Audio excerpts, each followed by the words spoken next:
attacked, by the way, by that imam, given the fact that Fadli Zon is not just a politician, but is also the right-hand man of General Prabowo.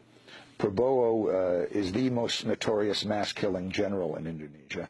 He was also the general who was the closest protege of the U.S. Pentagon and intelligence during his military career.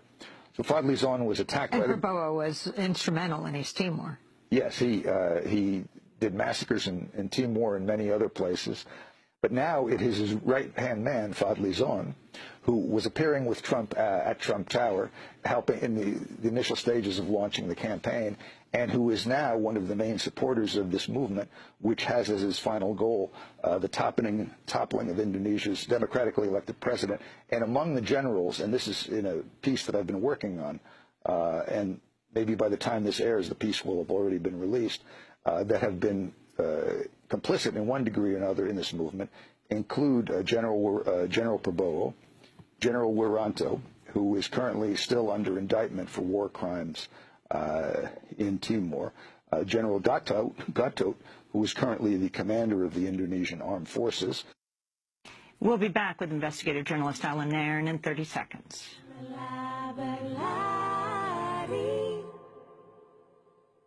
Perlahan atur langkah untuk berhenti, beri waktu sejenak untuk pahami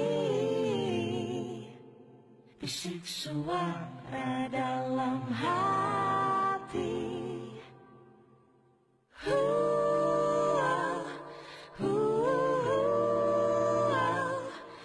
This is Democracy Now!, democracynow.org. I'm Amy Goodman as we continue our conversation with investigative journalist Alan Nairn, who's just published a shocking expose at The Intercept, revealing backers of Donald Trump in Indonesia have joined army officers in a vigilante street movement linked to ISIS in an attempt to oust Indonesia's president.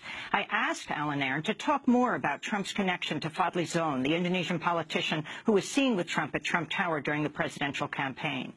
Well, after Fadli Zon returned to Indonesia, as I mentioned, he was fiercely and very courageously attacked by the Grand Imam of the Indonesian mosque here in New York City. And then he was also attacked by his colleagues in the Indonesian Congress.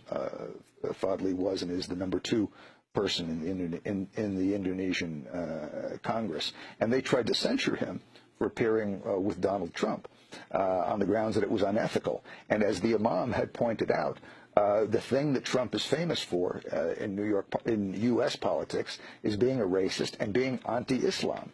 And this was especially sharp and ironic because Prabowo and Fadli Zon have used as their main political tactic attacking any of their opponents on the grounds that their opponents are, one, anti-Islam, not as Islamic as they are, and two, tools of foreigners. Prabowo, of course, as he had told me in our extensive discussion, himself was the closest partner of U.S. intelligence in Indonesia when he was helping to run the mass-murdering Suharto military. He worked for the DIA, the U.S. Defense Intelligence Agency, but in the campaign he was running as a phony nationalist.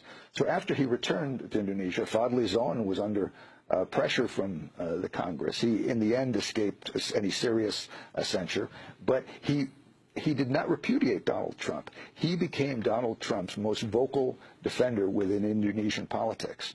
And indeed, after the point in the campaign when Trump said that he was going to ban all Muslims from the United States, including in its first version, in its first iteration, ban even Muslims who were citizens of the U.S., even members of the U.S. military who happened to be overseas at that moment. He was going to ban them from returning home. He later had to modify and back off from that. After Trump made his first outrageous call for the Muslim ban, Fadli Zon defended him in Indonesia. And he said, Trump is not anti-Islam. Donald Trump is not anti-Islam. And just you wait and see. As soon as he becomes president, he's going to drop all that stuff because that's only campaign rhetoric. So in essence, Fadli Zon has been Donald Trump's political spokesman in Indonesia. And Alan Nairn, who is Harry Tono? Harry Tono is one of Trump's two business partners in Indonesia. They're working on a resort and some other projects.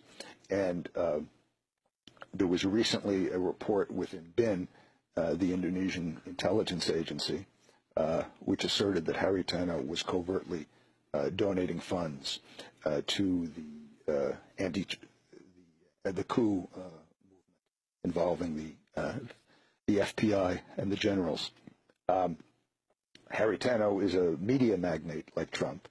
They actually have a similar profile in business. He's in media, and he also sponsors beauty pageants.